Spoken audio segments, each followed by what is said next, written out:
आमिर एक खुश अखलाक और खूबसूरत नौजवान था।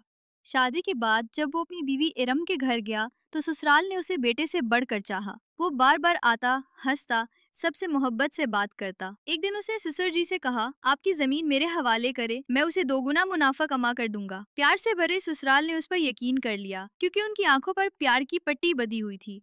रफ्ता रफ्ता आमिर का चेहरा बदलने लगा। कभी वो पैसे मांगता, कभी कीमती सामान, कभी छोटी चीज के बहाने आता, कभी बड़े मुतालबे करता।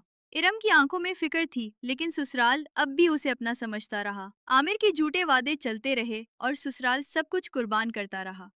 फिर एक दिन सच्चाई उनके सामने थी। उनकी मोहब्बत की पट्टी उतर चुकी थी। उन्हें साफ नजर आने लगा कि आमिर सिर्फ लालच की खातिर आया था। वो रिश्तों में मुखलिस नहीं था, सिर्फ फायदा उठाने आया था।